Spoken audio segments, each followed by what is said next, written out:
Okay, what about we get started? So let me first introduce Dr. Shichao Yang, and it's my pleasure to introduce Dr. Shichao Yang, and we invite him to give a talk here.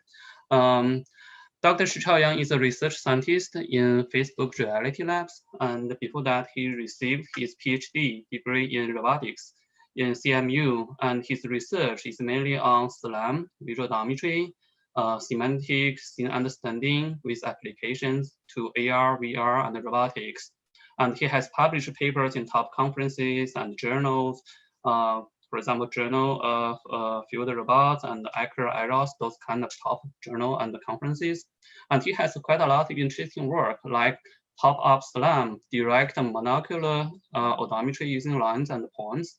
And I believe he will give a fantastic talk to introduce more details about his outstanding research. Okay, let's welcome Dr. Shichao Yang to give us a talk about his research. Yeah, okay, thank you. Wait a minute, let me share the screen. So can everyone see the screen, see the slides? Yeah. Okay, cool, thank you. Yeah, hi everyone, I'm Shichao Yang, and thanks for the great introduction. I'm very honored to present in this workshop. I was previously a PhD student in Carnegie Mellon University in Pittsburgh, and now a research scientist in Facebook Reality Lab in Seattle from last year. So today I will present some work on the visual SLAM with objects and planes. And so it's mostly from my previous PhD work and also some new work in the Facebook Reality Lab. So the work has been working jointly with the Sebastian Fischer and Michael Case, and also the colleagues in Facebook like Jakob and Richard. So as we know, like SLAM stands for the simultaneously localization and mapping, and it has been used in many applications like robot inspection, autonomous driving, and augmented reality. In this talk, I will focus on the monocular camera case, and two representative visual SLAM like OpSLAM and DSO, which both use points and maps as map representations are shown here. And also there's some other paper using lines. From this video, we can see that the classical visual SLAM can work pretty well in like general normal environments. However, there's still some challenges with current point-based SLAM.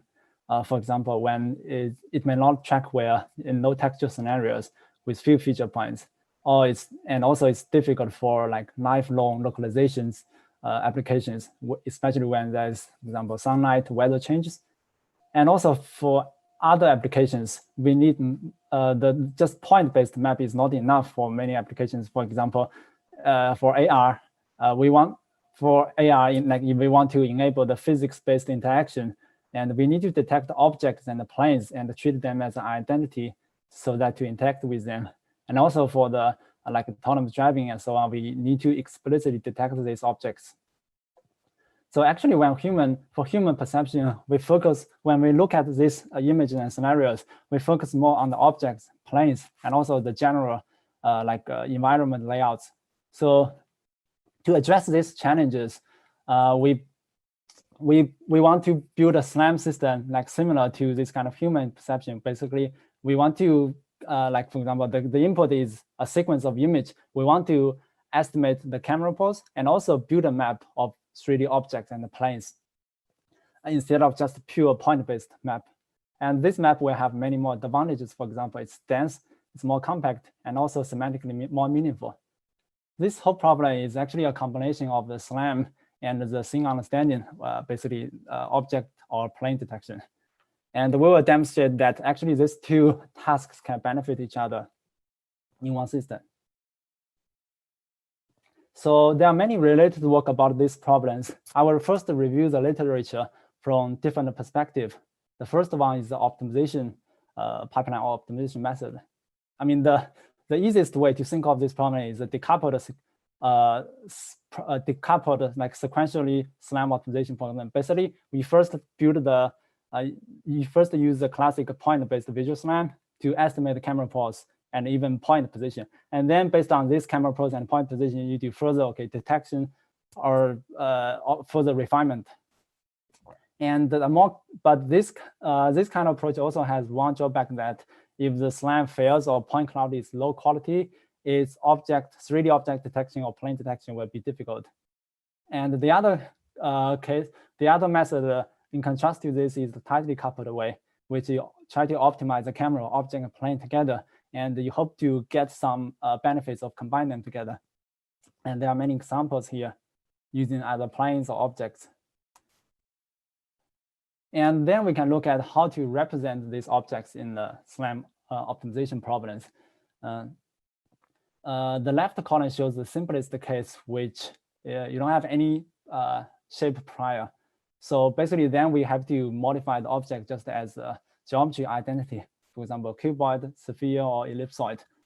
And then on the right side, that is more when you have an accurate shape model like CAD model or point cloud model, you can just use this model, and you only need to estimate the 60th pose for it.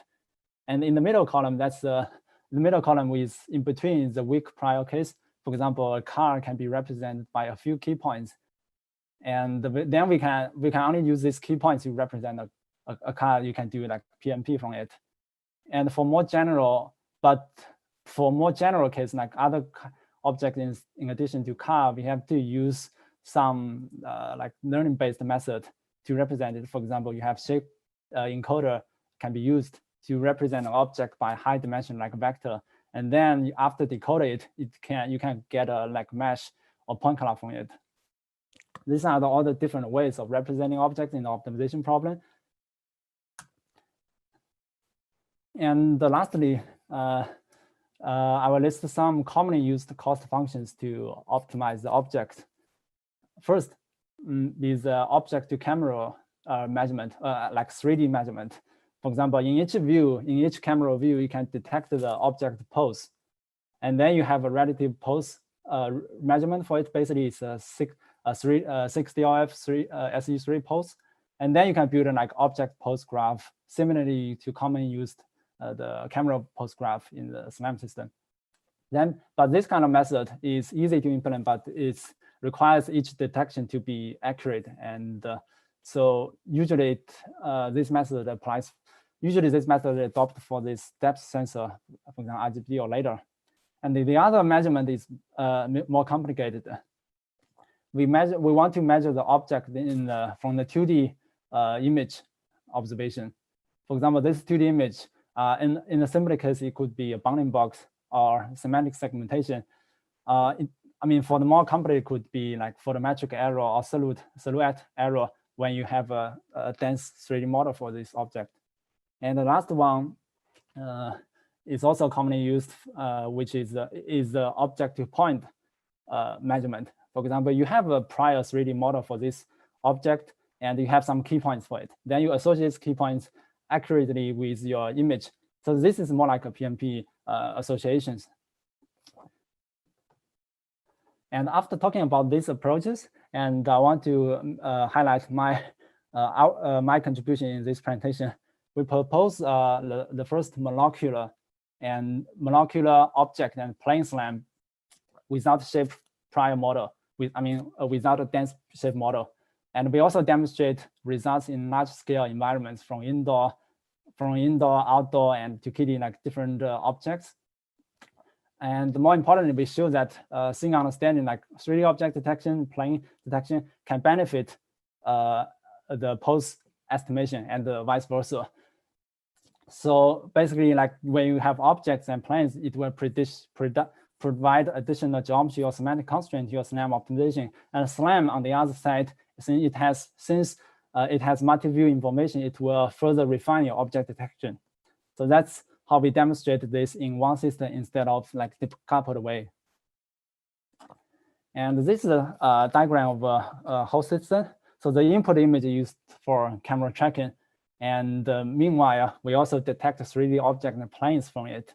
And then this object plane will use together, will be optimized together with points and camera. And they have some communication between each other. For example, like camera tracking can provide a camera pose in order to have better object detection. So here are some preview results video, like demonstrating like object-based SLAM and object and plane SLAM and dynamic objects.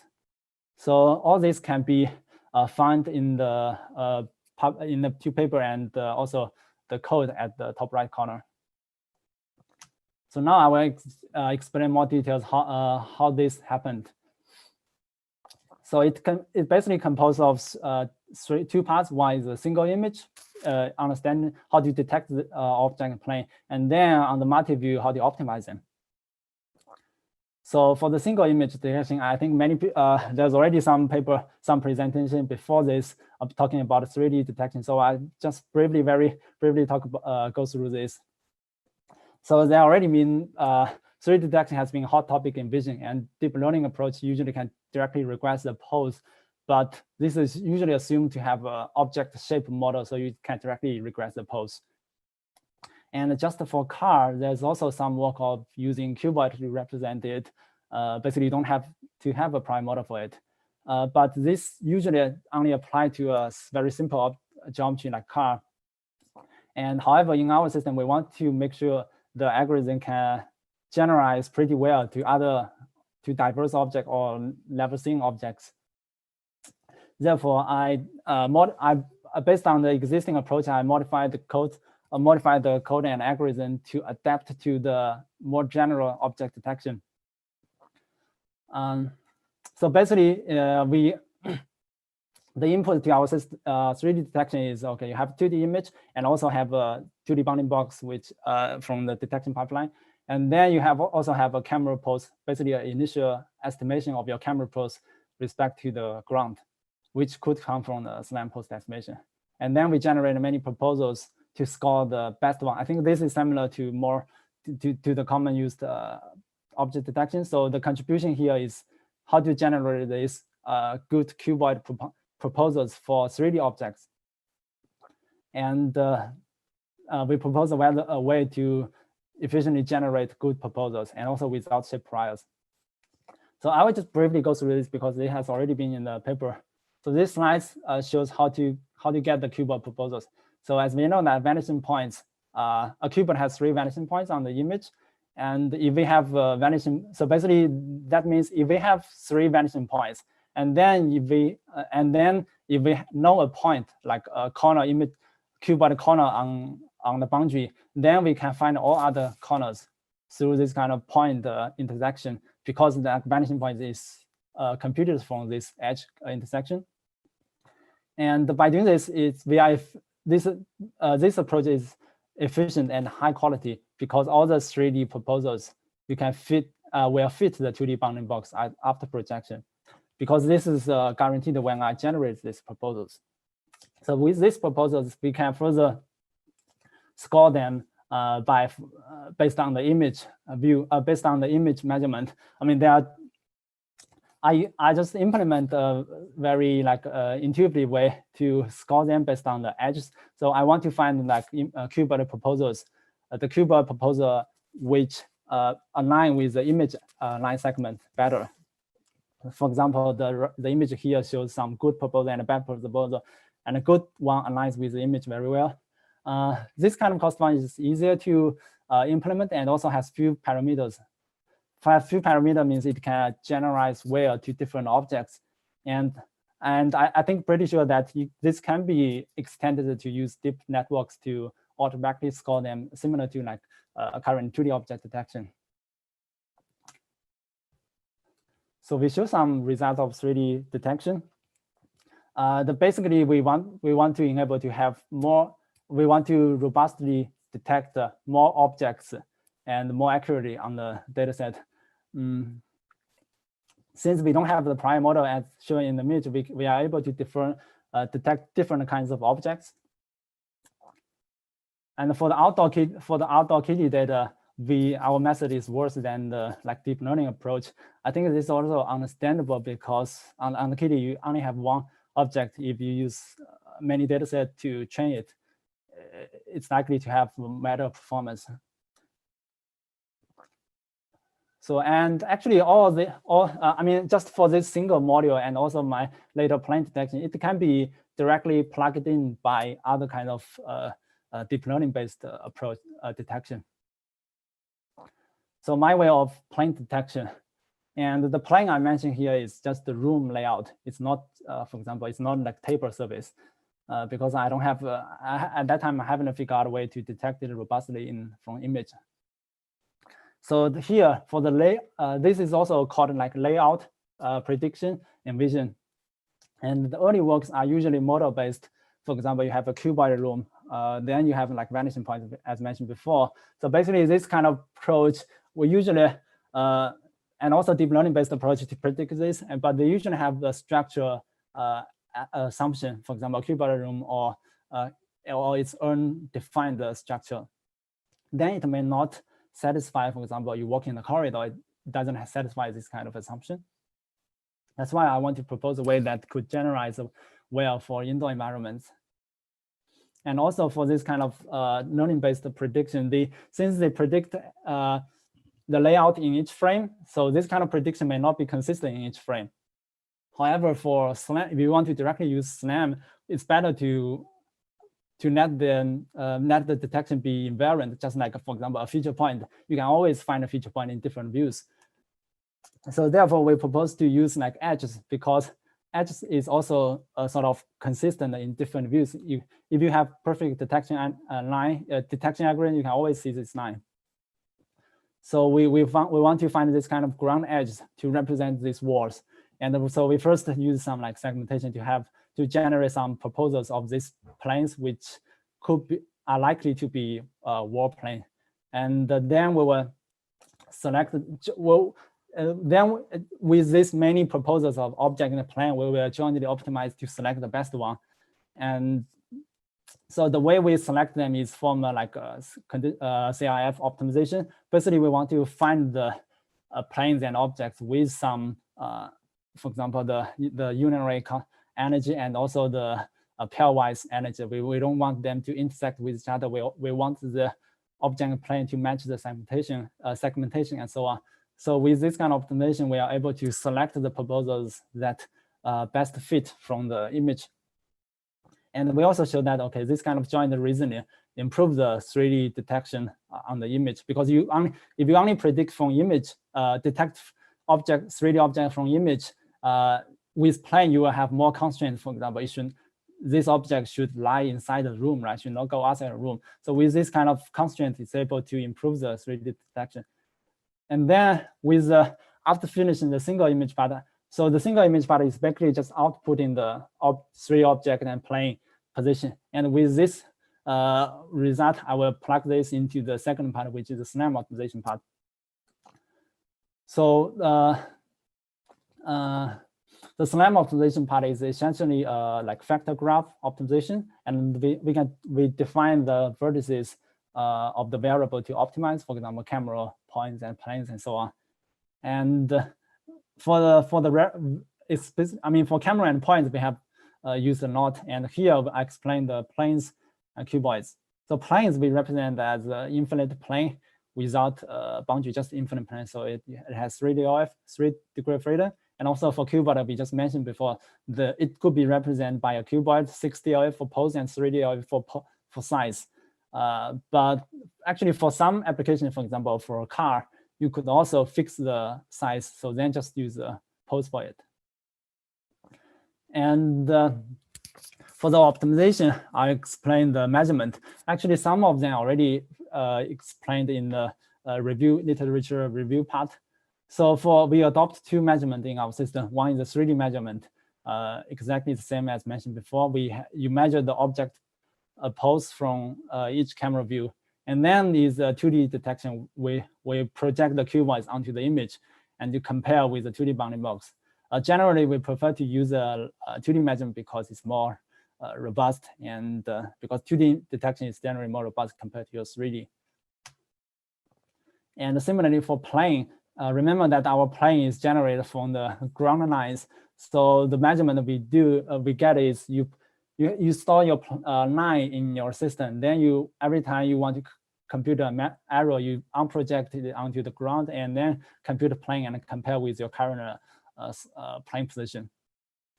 And actually, we also have some other kind of semantic and more intuitive measurement. For example, the objects should not be occluded by nearby planes.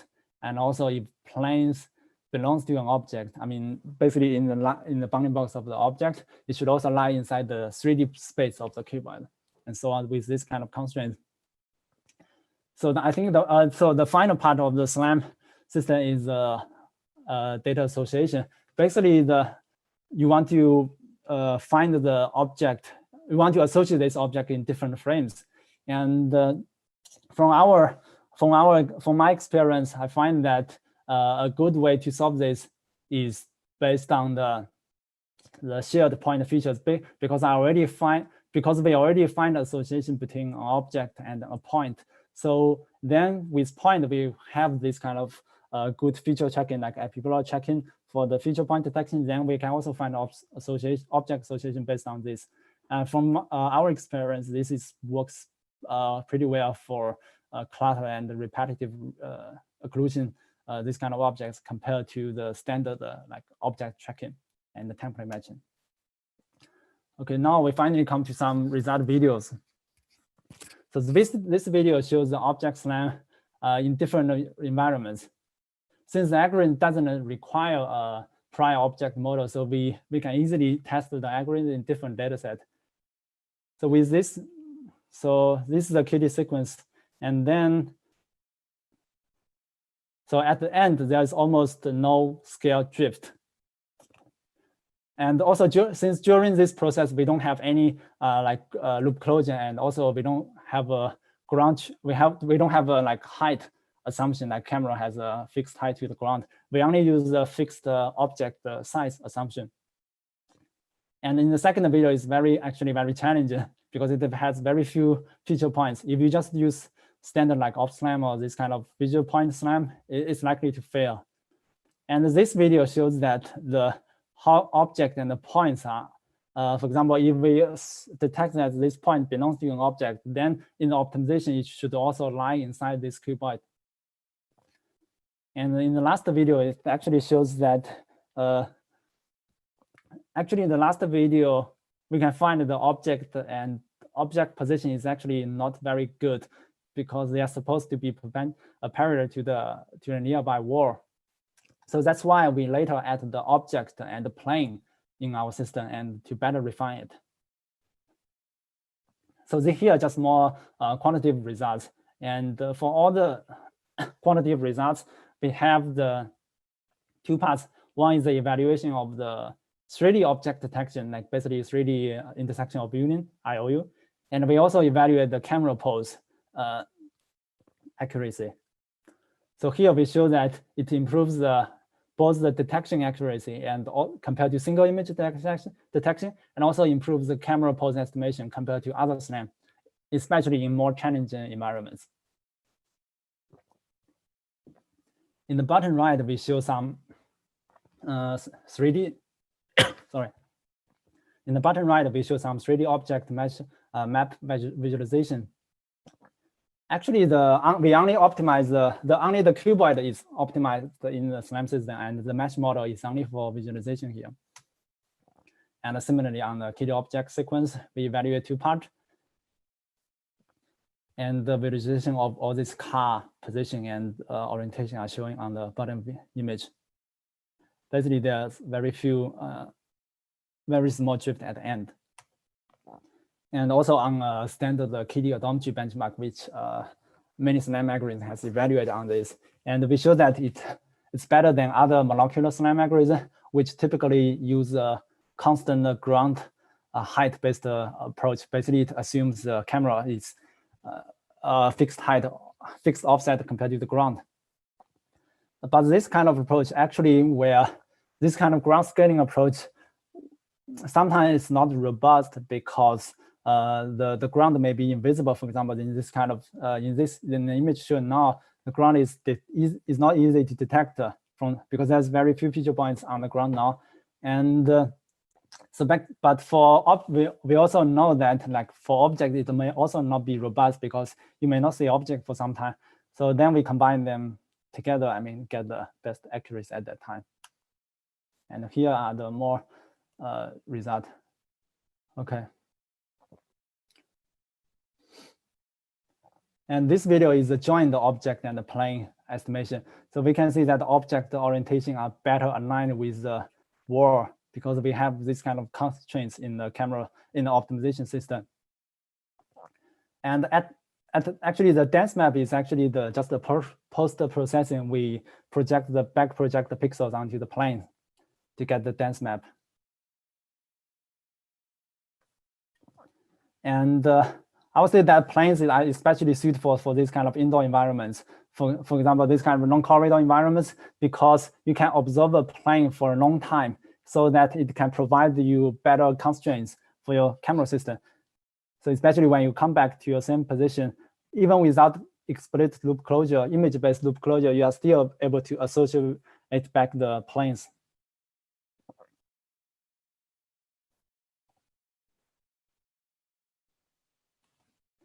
And here are more result examples from different scenarios. For example, corridors and rooms, and also with objects. And also like different viewpoints, because in some of the data, in some of the sequence, the camera viewpoint changes a lot. It's not just always like looking forward. And the table also shows improvement of existing methods because due to the new constraints from objects and planes. And so last part, I will talk about the dynamic scenarios. As we know that most of the existing SLAM algorithms assume the environment to be static. Then it discards the features from the dynamic scenario. However, this may not be applied for the very highly dynamic environments. So we still want to utilize this kind of the dynamic features. So but from human perspective, we can also observe that this movement actually comes from the dynamic objects. So instead of random pixel movement. So therefore, the object is actually an ideal representation to solve this problem. But we need to have some reasonable assumption, for example, position and rigid body position, a rigid body assumption, and also a motion model. So then we will come up with more complicated graph, which you need to, because we need to estimate the camera posing each object posing each frame, and also have velocity estimation. And this video shows the result that it can estimate both the ego motion and also the nearby dynamic objects.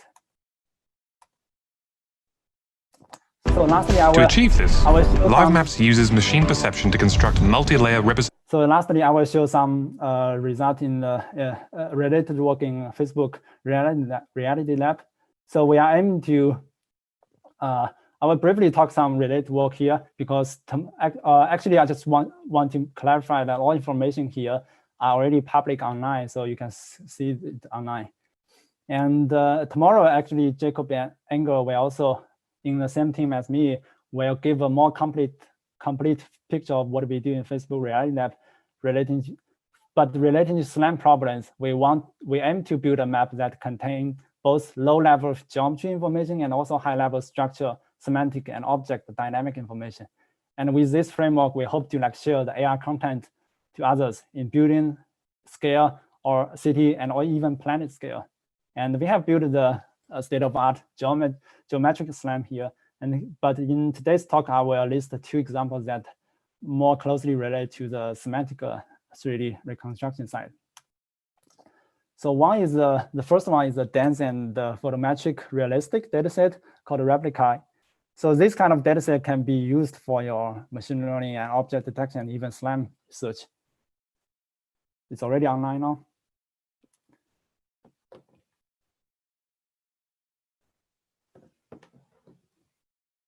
So the last one is also this year's CVPR, and it's called Frodo.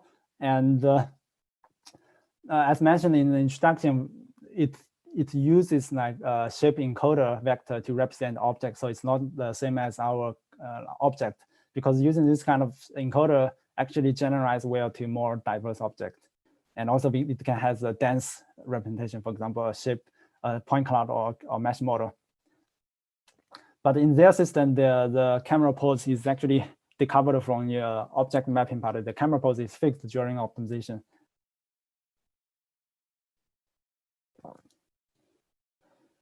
Yeah, so just a brief summary of today's presentation.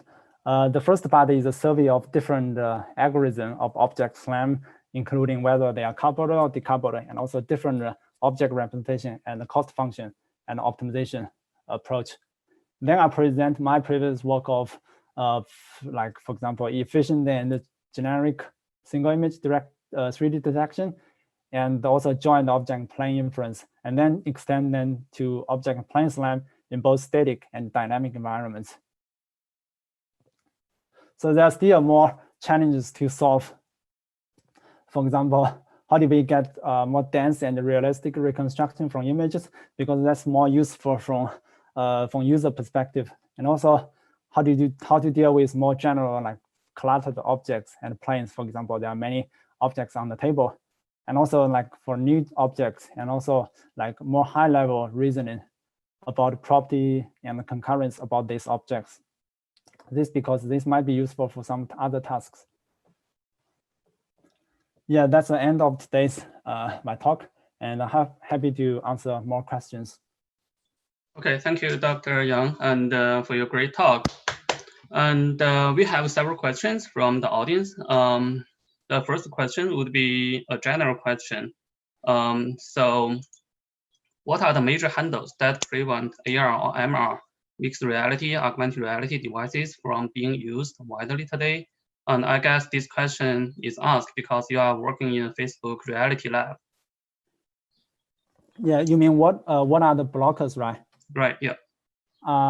Okay, I think right now I don't see many devices which has already shared this kind of dynamic and objects representation in their product, because most of them are still using just geometric SLAM to give a pose. And I think the key challenge is how to make it. One is no computation, but because we don't want if we use like deep learning to predict this kind of to do many predictions, how do we make sure it's low computation? And the other thing is how to make it more robust, like how to generate, for example, how to adapt it to more diverse object. And we have in Facebook, we are aiming to do that, but we haven't really integrated into the actual product which is on the market yet. Yeah. Okay. Another question. So for object and the planar information, would that information help in the loop closure? Yeah, sure. That's definitely, because we, as I mentioned in the beginning, right? So the like long-term live localization, like lifelong localization, I think that's a very challenging problem. So at that time, if we only use like pointer or pointer descriptor, it's very difficult to generalize to different views, right? For example, descriptor may change when it's, for example, from like sunlight to at night. So then, but using object and the planes, I think it's more easy to generate, to get this kind, to recognize different scenes. For example, there's already like some, I think, global descriptor which capture the overall layout. But I think using objects or planes, I think it's more, I mean, I think from my perspective, it's easier to debug, okay, what is actually recognized in different scenes, right? For example, if it is a unique object, people may, if people see it like at first glance, we will recognize, okay, it's in this position, right? So then I think this kind of object is a good object, and the plane is a good way to for this kind of lifelong localization. Yeah, I believe so, because even for points, that is more confusion compared to planes and lines. And I believe using lines and planes could help in resolving the loop closure problem.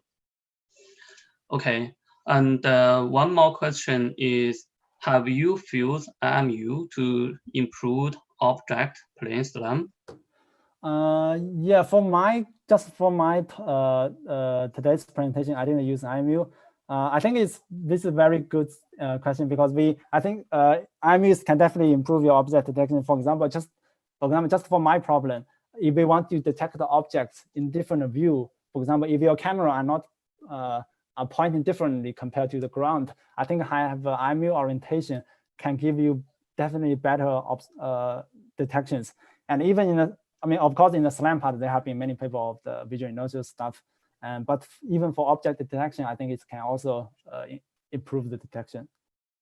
Okay, one more question from the audience. In slide 6, and are the mesh and the voxel grids considered as accurate prior models? Wait, sorry, let me. Slide 6. 6, let me. Yeah.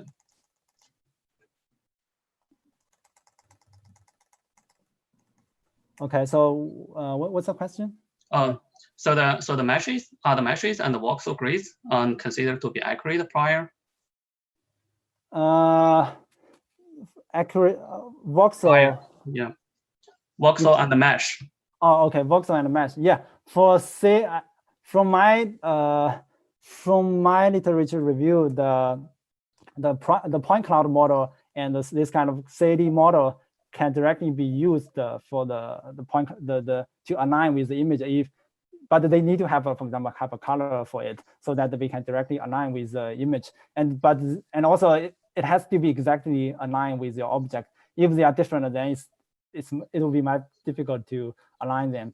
And also for mesh and for meshes, there's also as I said in the later, right, you can optimize the silhouette, this kind of error, so it can also align to some extent because if you optimize them perfectly. So that's what I said. So if you are sure that the actual object is the same as your prior model, then you can directly align them, right, based on the edges and image or even pixels. If you don't have it, then you have to for example, use this kind of shape encoder, which can allow you to adjust the mesh.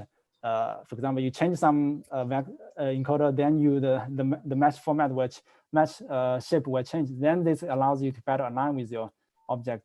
But in my case, just for my work, I didn't use any this kind of meshes. I just use a general cuboid to represent it.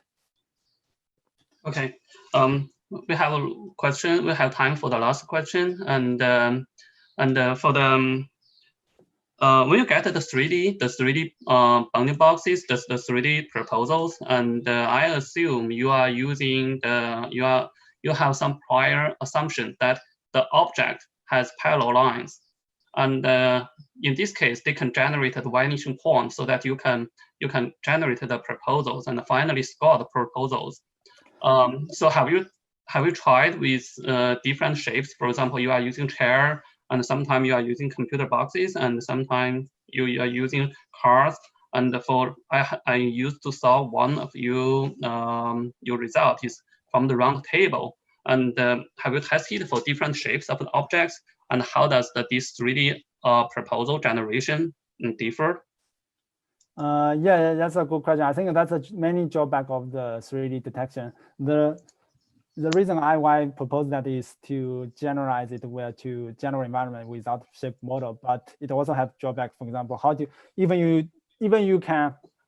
the proposal you generate are pretty, even you generate many good proposals, but if you cannot score them, for example, they don't have the object is like cylinder, it doesn't have very good, very clear edge. And even for the car, they don't have very strong edge because most of the surface are, it's not like a plane surface. So as I said, it will have some problem for those cases.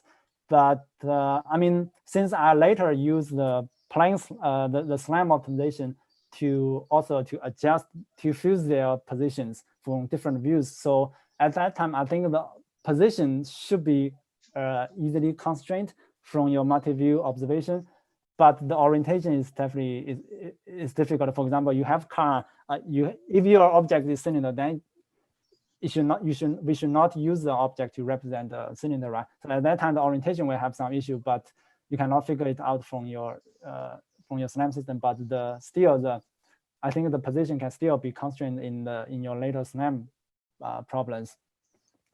And yeah, that's what because the main goal of my project is to have a better 3D, better like object SLAM and object mapping results. So sometimes, yeah, for the single image part, it may not work perfectly well for some cases. Yeah. Okay, that's fair enough. Thank you very much, Dr. Yang. And I think there are more questions from the audience, and you can interact with the audience on YouTube channel. And let's thank Dr. Yang again. And so representing about 200 people, 200 audience.